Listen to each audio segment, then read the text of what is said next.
வணக்கம். இன்றைக்கி ஒரு யூடியூப் சேனல் எப்படி உருவாக்குறது அப்படின்னு பார்க்கலாம். இப்போ நம்ம முதல்ல யூடியூப் ஆப்பை ஓப்பன் பண்ணிக்கணும். அதில் நீங்கள் கீழே பார்த்தீங்கன்னா ஒரு 4, 5 டேப் இருக்கும். ஹோமு, ஷார்ட்ஸு, கிரியேட்டு, சப்ஸ்கிரிப்ஷன், அதுக்கு கடைசியில் இருக்கும் அப்படின்னு. நீங்கள் முதல்ல ஒரு யூடியூப் சேனல் உருவாக்கணும்னா அடிப்படையில் ஒரு மெயில் ஐடி உங்களுக்கு கட்டாயம் இருக்கணும். அதை லாகின் பண்ணி தான் வச்சுருப்பீங்க. இப்போ நம்ம அந்த யூவை கிளிக் பண்ணிங்கன்னா, நான் தமிழில் வச்சுருக்கேன். அப்போ யூவை கிளிக் பண்ணிங்கன்னா நீங்கள் டாப்பில் தொட்டு பார்த்தீங்கன்னா என்ன இருக்கும்னா, என்ன நேமில் ஒரு மெயிலை உருவாக்குனீங்களோ அந்த நேம் அங்கே மேலே இருக்கும். இப்போ நான் விரல்மொழியர் நூல் திரட்டு அப்படின்னு ஒரு ஐடியா உருவாக்கியிருக்கேன். இப்போ அந்த நேம் தான் மேலே இருக்குது. விரல்மொழியர் நூல் திரட்டு திட்டம் சேனலை உருவாக்கவும். இப்போ இந்த இடத்துல நான் சேனலை உருவாக்கலை, அதனால் சேனலை உருவாக்குவோம் இருக்கு. நான் அதை கிளிக் பண்ணுறேன். பெயரை திருத்துக பட்டன். இப்போ என்னென்னா, இப்போ எல்லாருமே நிறையா பேருக்கு புதுசாக அக்கௌண்ட் ஓப்பன் பண்ணுறவங்க, கிரியேட் பண்ணுறவங்க எல்லாருமே சேனலை அப்படியே ஸ்ட்ரெயிட்டாக இதை கிளிக் பண்ணிவிட்டு கடைசியில் ஒரு கிரியேட் பட்டன் இருக்கும் கீழே, சேனலை திருத்துக. பெயர் விரல்மொழியர் நூல் திரட்டு. இப்போ இங்கே விரல்மொழியர் நூல் திரட்டுன்னு அதுவே இருக்குது. ஹேண்டிலுங்கிறது தான் விரல்மொழியர் நூல் திரட்டு திட்டம். இப்போ இதுனா ஹேண்டிலுங்கிறது யூசர் நேம் மாதிரி அட்டு போட்டு அது வரும். நேமுங்கிறது டிஸ்பிளே நேமு, கீழே வந்து யூசர் நேமு, அதை ஹேண்டில்னு இதில் சொல்லுவாங்க. அதுக்கு கீழே சேனலை உருவாக்கு என்பதை தட்டுவதன் யாடபின் மேலும் சேனலை உருவாக்கு பட்டன். இப்போ கடைசியில் சேனலை உருவாக்கு பட்டன் இருக்கும். மேலே வந்து ஒரு ப்ரொஃபைல் பிக் இருக்கும், அதை நீங்கள் வந்து அப்லோட் பண்ண சொல்லும். அல்ல இல்லாட்டினா மெயிலில் என்ன இருக்கோ அதவே எடுத்துக்கும். இப்போ சில பேர் என்ன செஞ்சுறாங்கன்னா, டக்குன்னு இதை அப்படியே கொடுத்து க்ரியேட் பண்ணிடுறீங்க. அதுக்கப்புறம் என்ன ஆயிடுதுன்னா, எனக்கு வந்து புதுசாக ஒரு சேனல் வேணும், என் பேரில் இல்லாமல் இதை மாற்றணும் அப்படின்னாலும் ஒன்றும் இல்லை. இப்போ சேனலை க்ரியேட் கொடுத்துட்டிங்கன்னா திரும்ப பேக்கில் வந்துட்டு அந்த சேனல் நேம் சொல்கிற இடத்துல கிளிக் பண்ணிங்கன்னா எடிட் சேனல் இருக்கும். அங்கே போய் என்ன செய்யலாம், திரும்ப நீங்கள் கிளிக் பண்ணிங்கன்னா பெயரை மாற்று அப்படின்னு இருக்கும். நீங்கள் பெயரை மாற்றிக்கலாம், யூசர் நேமை மாற்றிக்கலாம். இப்படி எல்லா வசதிகளும் அந்த உடனே நம்ம செய்ய முடியும். இது ரொம்ப எளிமையானது தான். நான் வந்து ஒரு அடிப்படை மட்டும் தான் சொல்கிறேன். ஒரு சேனலுங்கிறத எப்படி எளிமையாக உருவாக்குறது அப்படிங்கிறத மட்டும் தான் சொல்கிறேன். அதுக்கு நீங்கள் டிஸ்கிரிப்ஷன் தயார் பண்ணி வச்சுக்கணும், அது என்ன வகைன்னு தயார் பண்ணி வச்சுக்கணும். அதை தாண்டி என்னென்ன புகைப்படங்கள், பேனர் அப்படின்னு சொல்லுவாங்க, அது ஒன்று இருக்கணும். அடுத்தது ப்ரொஃபைல் பிக்குங்கிற மாதிரி உங்களோட புகைப்படம் ஒன்று இருக்கணும். இது மாதிரி சில அடிப்படையாக சிலவற்றை நீங்கள் தயார் பண்ணி வச்சுக்கிட்டு நீங்கள் தொடங்குனீங்கன்னா டக்குன்னு அப்லோட் பண்ணிவிட்டு ஒரு சேனலை 1 நிமிஷத்துக்குள்ளே உருவாக்கிடலாம். அதுக்கப்புறம் அடிப்படை செட்டிங்ஸை பற்றி நம்ம அடுத்து பார்க்கலாம். அடுத்தது நம்ம பார்க்க போகிறது, இப்போ என்கிட்ட ஒரு மெயில் இருக்குங்க, ஆனால் அந்த மெயில் பேரில் எனக்கு சேனல் வேண்டாம், இன்னொரு தனியாக ஒரு சேனல் வேணும் அப்படின்னா அதுக்கும் ஒரு வழி இருக்குது. ஒரு மெயிலை வச்சுக்கிட்டே இன்றைக்கி வந்து கிட்டத்தட்ட 50 சேனல் வரையும் உருவாக்க முடியும். நான் வந்து சமையலுக்கு ஒரு சேனல் வச்சுக்கணும், அதே மாதிரி தையலுக்கு ஒரு சேனல், அரட்டைக்கு ஒரு சேனல், இப்படி நீங்கள் நினச்சிங்கன்னா அப்படியும் நீங்கள் உருவாக்கிக்க முடியும். இதுக்கெல்லாம் ஒரு காலத்தில் என்னென்னா தனித்தனி ஐடியை நம்ம க்ரியேட் பண்ண வேண்டிய இருந்துச்சு. தனித்தனி இமெயில் ஐடி க்ரியேட் பண்ணி தான் அதில் லாகின் பண்ணி நம்ம வர வேண்டிய இருந்துச்சு. இன்றைக்கி அப்படிப்பட்ட வசதிகள் எதுவுமே தேவையில்லை, அப்படிப்பட்ட சிரமம்லாம் தேவையில்லை.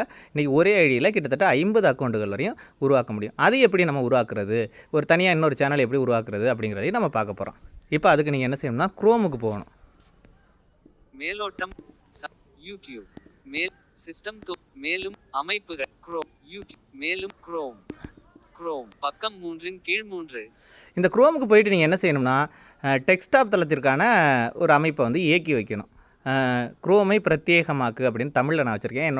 இந்த டுட்டோரியல் போடும்போது என்ன பிரச்சனை வருதுன்னா, நான் தமிழில் வச்சுருக்கிறேன், தமிழ்நாட்டில் தமிழில் வச்சுருக்கிறேன். அதனால் கொஞ்சம் இங்கிலீஷில் என்னவாக இருக்கும் அப்படின்னு தெரியாமல் நானே அதில் என்ன இருக்குங்கிறத நானும் ஒரு குத்துமதிப்பை தான் சொல்கிறேன். இப்போ பிரத்யேகமாக்குங்கிறதுல போனால் கூகுள் குரோமை பிரத்யேகமாக்கி கட்டுப்படுத்துக பட்டன். இது குரோமுக்கான செட்டிங்ஸ். இங்கே கிளிக் பண்ணிங்கன்னா மொழிபெயர் டெஸ்க்டாப் தளத்திற்கான கோரிக்கையை முடக்கு. இந்த இடத்துல டெஸ்க்டாப் தளத்திற்கான கோரிக்கையை முடக்குன்னு இருக்கு. நான் என்ன அதை வந்து இயக்கி வச்சுருக்கேன். என்னென்னா, ஒரு குரோமை நீங்கள் ஓப்பன் பண்ணிங்கன்னா அது முதல்ல ஒரு மொபைல் வெர்ஷனில் தான் இருக்கும். அப்போல்லாம் நம்ம என்ன செய்யணும்னா, டெஸ்க்டாப்பில் ஒரு கம்ப்யூட்டரில் எப்படி தெரியுதோ அது மாதிரி தெரிய வைக்கணும்னா நீங்கள் இது வந்து டெஸ்க்டாப்புக்கான கோரிக்கையை இயக்கி தான் வைக்க வேண்டியிருக்கும். சரி, இப்போ நான் அதை இயக்கி வச்ச பிறகு நீங்கள் என்ன செய்யணும்னா, youtube.com அதை கிளிக் பண்ணி அதை டைப் பண்ணி அதை சர்ச் பண்ணி அதுக்கு நீங்கள் வரணும். அதில் உங்கள் மெயிலை வந்து எந்த மெயில் வேணுமோ அந்த மெயிலை லாகின் பண்ணி நீங்கள் வச்சுருக்கணும். இப்போ நான் வந்து அங்கே வர்றேன். இப்போ நான் இங்கே இதை ஓப்பன் பண்ணி வச்சுருக்கிறேன் youtube.comல. அதில் தள விவரங்களை கைட் பட்டன், யூடியூப் ஹோம் இணைப்பு, skip now, search text box, இங்கே சர்ச் இருக்குது, search button, search with your tool tip உதவிக்குறிப்பு, கிரியேட் பட்டன். இந்த இடத்துல கிரியேட், இந்த இடத்துல தான் நீங்கள் வந்து வீடியோ அப்லோட் பண்ணுறது. நோட்டிஃபிகேஷன்ஸ் பட்டன், இங்கே நோட்டிஃபிகேஷன் என்னெல்லாம் வரும்னு, டூல் டிப் உதவிக்கு, account menu pop up button. இந்த அக்கௌண்ட் மெனு அதை என்னென்னா உங்களோட புகைப்படம் என்ன வச்சுருக்கீங்களோ அது இந்த இடத்துல காட்டும், அதை நீங்கள் கிளிக் பண்ணணும். லோடிங். இப்போ அதை கிளிக் பண்ணிட்டு பார்த்தீங்கன்னா அதில் பல பிரிவுகள் நீங்கள் என்னென்ன சேனல் இருக்குது அப்படிங்கிற மாதிரிலாம் காட்டி கடைசியில் செட்டிங்ஸ் இருக்கும். அந்த செட்டிங்ஸ் பட்டனை நீங்கள் கிளிக் பண்ணணும். கிரியேட் பட்டன், சைன் அவுட் இணைப்பு, ஹெல்ப் இணைப்பு, send feedback, set keyboard short location settings இணைப்பு பார்வையிட்டது. இப்போ செட்டிங்ஸை நான் பட்டன் செட்டிங்ஸை நான் கிளிக் பண்ணிட்டேன். செட்டிங்ஸை கிளிக் பண்ண பிறகு என்னென்னா அதில் சேனலுக்கு கீழே ஆட் அண்ட் மேனேஜ் சேனல் அப்படின்னு இருக்கும். அதை நீங்கள் கிளிக் பண்ணணும். Family centre your channel phone channel status and feed add or manage your channel இணைப்பு பார்வையிட்டது. இது மேனேஜ் யுவர் சேனல். அதை கிளிக் பண்ணிங்கன்னா நீங்கள் இப்போ இது முடிக்க என்னென்ன அந்த ஒரு ஐடியில் என்னென்ன சேனல் எல்லாம் நீங்கள் விருப்பம் திரையின் மேற்பகுதியில் உள்ளது. சரி, நீங்கள் என்னென்ன சேனல்லாம் உருவாக்கியிருக்கீங்க அது எல்லாமே இங்கே தான் காட்டப்படும். அப்போ இல்லை ஃபஸ்ட்டில் ஆல் சேனல்னு ஹெட்டிங் வந்துட்டு அதுக்கு கீழே கிரியேட்னு ஒன்று இருக்கும். கிரியேட் சேனல் இணைப்பு. இப்போ கிரியேட் சேனல் இணைப்பு. போன் சக்திவேல் @குறிப்போன் சக்திவேல் நோ நான் சக்திவேல்னு ஒரு சேனல் வச்சுருக்கேன். பார்வையற்றவன் போன் கிரியேட் சேனல் இணைப்பு. பார்வையற்றவன் ஒரு சேனல் இருக்குது. அதெல்லாம் கீழே வருது. அதுக்கு மேலே கிரியேட் யுவர் சேனல் இருக்குது. நீங்கள் இங்கே திரும்ப இதை கிளிக் பண்ணிங்கன்னா உரையாடல். இப்போ அது எல்லாமே வந்துடும். ப்ரொஃபைலை பதிவேற்றம் செய்கிறது, ஒரு ஃபோட்டோ பதிவேற்றம் செய்கிறது, நேம் அடிக்கிறது, என்ன பேர் வேணுமோ அதை வைக்கிறது, அது கீழே ஹேண்டிலுங்கிற யூசர் நேம் வைக்கிறது. யூசர் நேம் நீங்கள் முடிஞ்சால் வச்சுக்கலாம், இல்லாட்டி அதுவே எடுத்துக்கும். நீங்கள் வேண்டும்னாலும் வச்சுக்கலாம், அது ஒன்றும் பிரச்சனை இல்லை. அது யூசர் நேம் வைக்கிறது.